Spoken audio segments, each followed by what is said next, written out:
Hello people. I just thought I'd give my quick opinion on the Swan and Azi Thomas fight.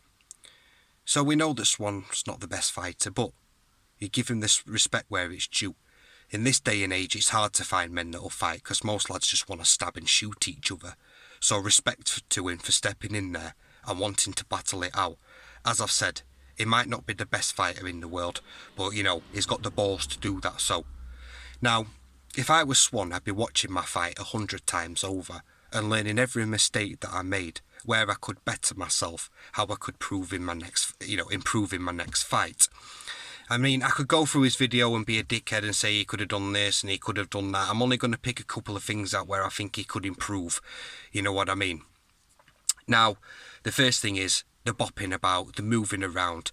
There was times when he wasn't even in range of his opponent, and he's still all this lot of shit, fucking bipping, bopping about, using unnecessary energy that he should really be conserving for later on in the fight when his opponent's becoming tired himself, so he can put the pressure on him. I mean, I believe a good fighter is someone who can think. Besides cardio and training, being fit, etc., someone who can think on the spot. I mean, the expression goes, "I see red." That to me tells me someone who can't think when they get into a position where they've got to fight or they get angry, whatever. Do you know what I mean? So someone who can stay cool, calm, collected, build a game plan on the spot, know that what their opponent's next move's going to be. It to me is someone who is a good fighter as well as, like I say, cardio and training and etc. And I don't believe that Swan really holds them attributes. It's like the one shots, the jabs here, the straights there, the hooks. I saw barely any combinations, if any, thrown in that fight. It was just one shots here. Because to me, Swan looks like he's scared to fight. He looks like he's scared to get hit. He looks like he's scared to engage. So he'll just run in there, chop that one jab in there, and bounce out.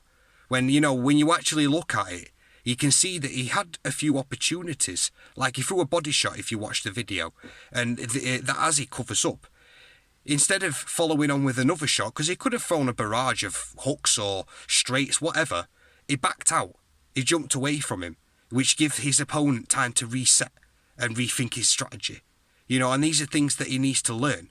He needs to pick up on these, because he's never going to win a fight. Like Danny Christie said, it's all right having balls, but when you start to get into the game of fighting and you really want to take it seriously, that's when you need to start to learn the art of fighting and what it takes to be a fighting man. Do you know what I'm saying? Or whatever you want to phrase these people as, you know what I mean?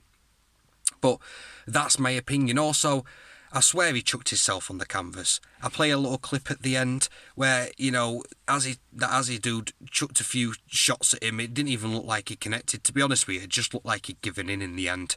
And that to me is not the man who claims to have heart of a lion and all this lot of balls. Because you would not stop. You would just run until he puts you flat to that canvas. You know what I mean? That's just my opinion on it. Like I say, he's not the best fighter, but he's got the balls to step in there and at least sort of battle it out, you know what I mean? But when he critiqued me on my shitey ass bag work, trust me, I move better than that. I ain't the best fighter around, but fucking goddamn, I know I fight better than fucking Swan, and I know for a fact I ain't scared of getting hit or engaging with anybody. I'll throw combos and whatever else, you know what I mean? But that's something he's got to learn. He's got to teach himself, you know what I'm saying? The combinations, teach himself how to, have that fight in mind. I haven't got that fight in mind. Do you know what I'm saying? It takes a lot of fucking time and training and attention to build that sort of, mindset, to know what people are going to do. It's almost like you're psychic in a way of because you've got to know what your opponent's doing at every single fucking step. And ultimately, that's how you will win your fight.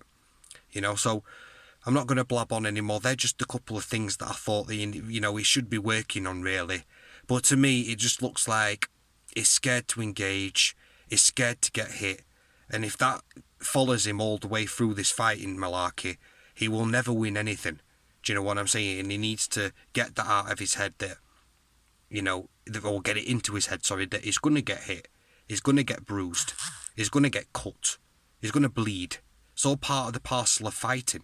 You fall over and graze your knee, laugh about it. Get punched in the face, laugh about it. You know what I mean? But anyway, I'll leave it at that. That was just my little critique on the fight. My fight's coming up soon. You know what I mean? Less than 2 weeks now. I've got a lot of proving. You know, I can't wait.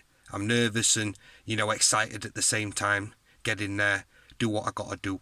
So yeah, cheers for listening to me, people. Peace.